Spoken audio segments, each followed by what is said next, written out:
Welcome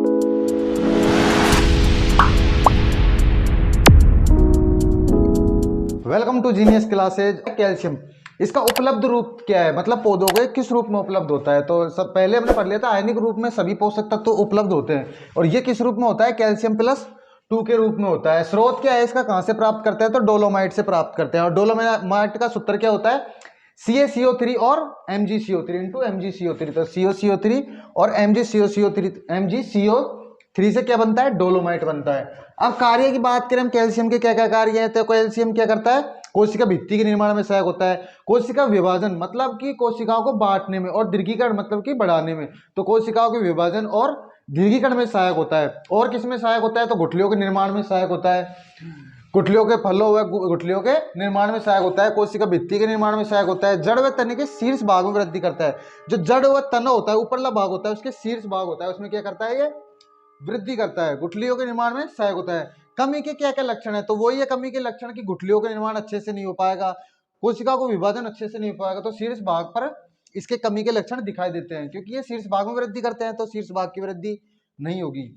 तो पौधों के शीर्ष कैसे हो जाता है, हुकनुमा हो जाता है, एकदम ऐसे सेफ हो जाता है ऊपर से, मतलब हुक की तरह हो जाता है। तो ये ध्यान रखे। और ये पूछा हुआ भी क्वेश्चन है जेट में कि पौधों के शीर्ष भाग में हुकनुमा आकृति किस पोषक तत्व की कमी से बनता है। तो किस पोषक तत्व की कमी से बनता है, तो कैल्शियम पोषक तत्व की कमी से बनता है। ऊपरी कलिका क्या हो जाती है, सूख जाती है। गुठलियों का निर्माण नहीं हो पाता है। अब विकार मतलब कि कौन कौन से रोग होते हैं जो पोषक तत्व की कमी से होते हैं। तो गुठलियों में पॉपिंग रोग हो जाता है। पॉपिंग क्या होता है कि जो गुठली है, गुठलियों का दाना है, उसमें दाने नहीं पड़ते, मतलब कि कैसी हो जाती है, पोली हो जाती है। क्या हो जाती है, पोली हो जाती है गुठली, पोली हो जाती है, मतलब उसमें दाने नहीं पड़ते। इसे क्या कहते हैं, पॉपिंग रोग कहते हैं। टमाटर में ब्लासम एंड रोट रोग हो जाता है, इसे शॉर्ट फॉर्म में कहते हैं बेर रोग। तो ये भी पूछा जा सकता है कि टमाटर में बेर रोग किस पोषक तत्व की कमी से होता है। तो किस पोषक तत्व की कमी से होता है, कैल्शियम की कमी से होता है। गाजर में कैविटी स्पॉट हो जाता है, और सेब में बिटर पिट रोग हो जाता है। बिटर पिट रोग कैसे होता है, जब सेब कड़वा कड़वा सा महसूस होता है खाने पे। तो कौन सा रोग होता है, बिटर पिट रोग। अब जो हमारा नेक्स्ट पोषक तत्व है वो है मैग्नीशियम। क्या है, मैग्नीशियम। उपलब्ध रूप पहले ही बता दिया, सब डिस्कस कर चुके हैं। उपलब्ध रूप क्या है, मैग्नीशियम +2। स्रोत क्या है, वही डोलोमाइट है जो हमने पिछले पोषक तत्व में बात करी थी। इसका सूत्र क्या है, CaCO3 इंटू MgCO3।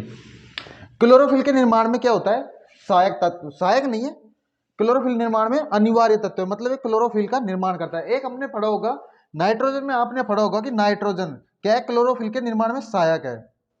क्लोरोफिल के निर्माण में क्या है, सहायक है।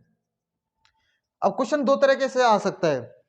क्वेश्चन फर्स्ट जो बनेगा वो है क्लोरोफिल के निर्माण में कौन सा पोषक तत्व सहायक है। वो फर्स्ट नंबर पे मैग्नीशियम, सेकंड नंबर पे नाइट्रोजन और फास्फोरस, सल्फर ऐसे। तो हमको अगर सहायक वर्ड आए तो क्या करना है, नाइट्रोजन करता है, लेकिन नाइट्रोजन करना है। लेकिन अगर प्रश्न ऐसा है कि क्लोरोफिल निर्माण में कौन सा पोषक तत्व मुख्य भूमिका निभाता है, तो वह कौन सा है, मैग्नीशियम।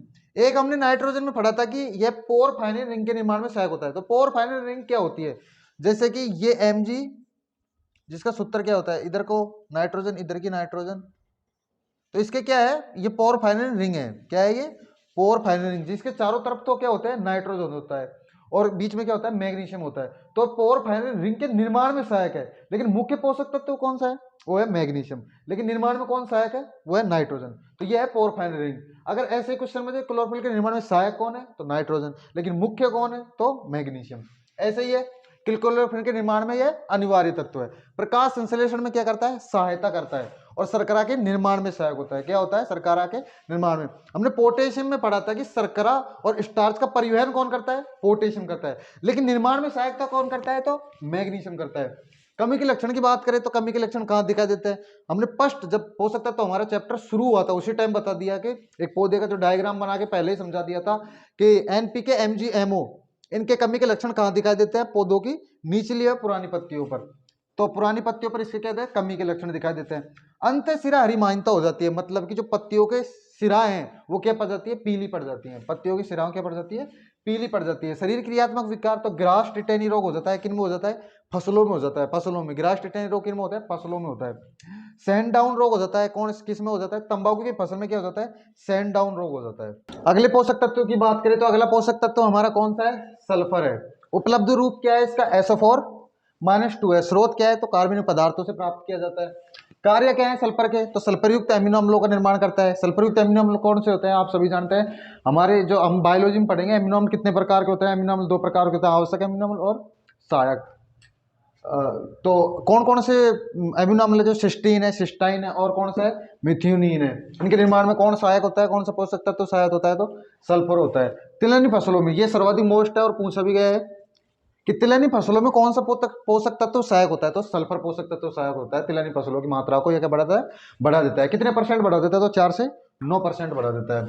प्याज, लहसुन और मूली और क्या है मिर्च में चपराहट और गंध के लिए यह क्या करता है? उत्तरदायी होता है, जिम्मेदार होता है। थायमिन एवं बायोटीन, थायमिन और बायोटीन क्या है? ये विटामिन है। थायमिन बायोटीन, थायमिन B1 और बायोटीन किसे कहते हैं? B7 को कहते हैं। के निर्माण में क्या होता है? सहायक होता है। एसिटाइल कोएंजाइम के निर्माण में सहायक होता है। एसिटाइल कोएंजाइम किसमें कहते हैं हम? एसिटाइल कोएंजाइम क्रेब चक्कर में, बायोलॉजी में पढ़ेंगे क्रेब चक्कर, उसमें एसिटाइल कोएंजाइम के निर्माण में क्या होता है? सहायक होता है। सल्फर वहां पढ़ेंगे हम। कमी के लक्षण क्या है? तो हमने पहले बता दिया था कि नई पत्तियों पर कैल्शियम के नई पत्तियों पर दिखाई देते हैं कमी। नई पत्तियों का आकार कैसे हो जाता है? छोटा हो जाता है। मूंगफली की पत्तियां वी आकार की हो जाती है।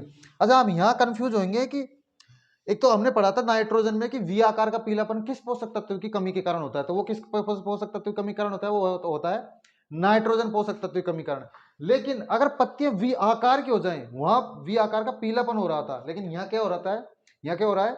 पत्तियां जो है वो वी आकार की हो रही हैं। तो वी आकार का वी आकार की पत्तियां किस में हो जाती है? मूंगफली में हो जाता है। किस पोषक तत्व की कमी के कारण होती है? तो ये सल्फर पोषक तत्व की कमी के कारण। अब हम सल्फर के विकार की बात कर लेते हैं। सल्फर के विकार कौन कौन से होते हैं? कमी की क्या क्या कमी के कारण पौधे में कौन कौन से लक्षण हो जाते हैं? तो वो बात करते हैं कि सरसों की पत्तियां क्या हो जाती है? प्यालीनुमा आकृति की हो जाती है। किसके कारण? सल्फर की कमी के कारण। किस नुमा हो जाती है पत्तियां? प्याले के नुमा हो जाती है। चाय की पत्तियों का पीला पड़ना, चाय की पत्तियां कैसी हो जाती है? पीली पड़ जाती है। किसके कारण? सल्फर के कारण, सल्फर की कमी के कारण। सभी फसलों में प्याले नुमा अगर पत्तियां होती है तो वो होती है कैल्शियम की कमी से। किसकी कमी से? कैल्शियम की। अगर ये प्रश्न ये आया कि सभी फसलों में प्याले नुमा पत्तियां किस कारण होती है? तो कैल्शियम की कमी से। लेकिन अगर क्वेश्चन ये आया कि सरसों में प्याले नुमा पत्तियां किस कारण होती है? तो हमें लगाना है सल्फर की कमी से। मूंगफली के लिए सर्वाधिक आवश्यक पोषक तत्व तो सर्वप्रथम तो है कैल्शियम और उसके बाद है सल्फर। अगर ऑप्शन में पहले अगर कैल्शियम आ जाता है, अगर दोनों ऑप्शन में आ जाता है कि सल्फर भी आ जाता है और कैल्शियम भी आ जाता है, तो हमने किस पे टिक करना है? कैल्शियम पे टिक करना है। अन्य तिलहनी फसलों के लिए अगर आवश्यक तत्व हम माने एक मूंगफली को छोड़कर कि और तिलहनी फसलों के लिए कौन सा आवश्यक तत्व होता है? तो वो होता है सल्फर होता है। क्यों होता है? क्योंकि तिलहनी में क्या करता है? तेल की मात्रा को बढ़ाता है। सल्फर की अधिकता से धान में क्या होता है? अकोइच रोग होता है। अब अकोइच रोग में क्या होता है कि जब सल्फर में पानी भरा होता है, तो सल्फर में पानी भरा होने के कारण क्या है? SO2 की अधिक मात्रा, पानी भरा होने के कारण SO2 अधिक मात्रा में निकलती है। इसलिए SO2 की वहां पर क्या हो जाएगी? अधिकता हो जाएगी और अधिकता के कारण क्या होता है? धान में अकोइच रोग हो जाता है। तो ये हो गए हमारे मुख्य पोषक तत्वों के। प्राथमिक पोषक तत्व NPK और द्वितीय पोषक तत्व CAMGH। और अब हम जो आगे पढ़ेंगे वो क्या पढ़ेंगे? सूक्ष्म पोषक तत्व पढ़ेंगे।